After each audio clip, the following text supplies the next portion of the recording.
मनीष, जिस तरीके से दावे बीजेपी कर रही थी कि जो ट्रेंड है वो तो बदलेगा, साथ ही साथ बीजेपी ने जिस तरीके से ग्राउंड पर काम किया, उन सब के नतीजे में अगर देखें तो ये जो सर्वे है इस वक्त बीजेपी के लिए संतोषजनक है।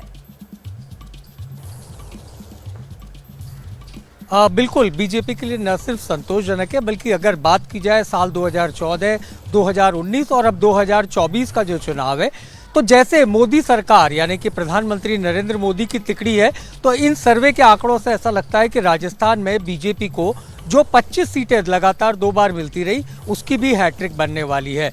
सबसे अहम बात, साल 2018 में राजस्थान की सत्ता कांग्रेस को सौंपी गई, लेकिन साल 2019 के लोकसभा चुनाव में पूरी की पूरी 25 सीटें बीजेपी के खाते में गई।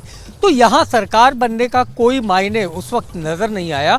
और सबसे बड़ी बात, जब जनवरी में राम मंदिर का भव्य उद्घाटन होगा, आप यकीन मानिए पूरे देश में जिस तरीके से दीपावली का माहौल होगा, उससे ये बात बिल्कुल साबित होगी कि राम मंदिर का मुद्दा एक बहुत बड़ा मुद्दा साबित होगा और एक बार फिर राजस्थान में बीजेपी की झोली में 25 सीटें चली जाएंगी। तो कुल मिलाकर के ऐसा लगता नहीं कि कांग्रेस के लिए बहुत कुछ है। आपने जो वोट परसेंटेज बताया उसमें 23% का अंतर है, यहाँ तो 1% में सरकार बदल जाती है। बिल्कुल ठीक कहा मनीष आपने, लेकिन एक और बहुत दिलचस्प सवाल जब हमने दर्शकों के सामने रखा सी वोटर सर्वे के जरिए, तो उसका क्या जवाब मिला उस पर आपसे चर्चा मैं करूंगी। तो अगला सवाल आपके सामने ये है सबसे बड़े ओपिनियन पोल में कि क्या शिवराज वसुंधरा को सीएम ना बनाने का फैसला ये सही था या फिर गलत। आंकड़ा क्या कहता है वो आप समझिए। 52% लोगों का यह मानना है कि जो फैसला था कि वसुंधरा के चेहरे को आगे नहीं किया, शिवराज के चेहरे को आगे नहीं किया, यह फैसला सही था। बिल्कुल, और जो फैसला गलत बता रहे हैं उनकी संख्या 33% यहां पर है और जो पता नहीं की संख्या है वो 15% है। लेकिन ज्यादातर लोग मानते हैं कि 52% लोग ये मानते हैं कि ये फैसला सही रहा और इसका असर लोकसभा में, इसका फायदा लोकसभा में भी बीजेपी को मिलेगा। मनीष, क्योंकि देखिए जो 52% लोग हैं वो ये कह रहे हैं कि ये फैसला बिल्कुल सही है, लेकिन गलत वालों की संख्या भी यहां पर 33% है। क्या लग रहा है जो ये बीजेपी का फैसला रहा वसुंधरा राजे को सीएम ना बनाने का, शिवराज को सीएम ना बनाने का, ये फैसला लोकसभा में सही साबित हो सकता है बीजेपी के लिए?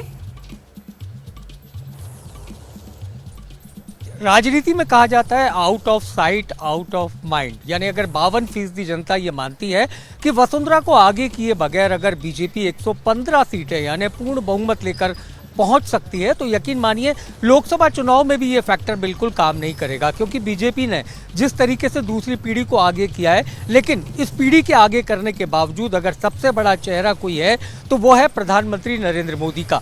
विधानसभा चुनावों में भी हमने देखा कि प्रधानमंत्री नरेंद्र मोदी ने राजस्थान के हर इलाके, हर संभाग में दौरे किए और नतीजा बिल्कुल सामने है कि यहाँ पर 115 सीटें बीजेपी के खाते में गई।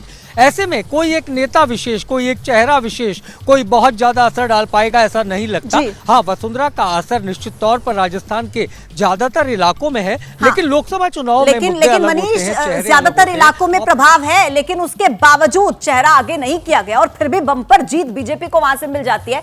जैसे ही घड़ी का काटा दोपहर 2:30 पे आए, बबीता जी का दिल सास बहू साजिश के लिए मचल जाए। और ये है इनकी बहू, पूरे दिन ऑफिस की टेंशन हो जाए गॉन जब ये करें अपना फेवरेट शो फ्री टाइम पे ऑन।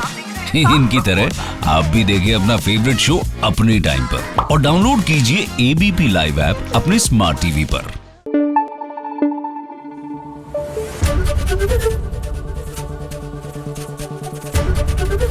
एबीपी न्यूज आपको रखे आगे।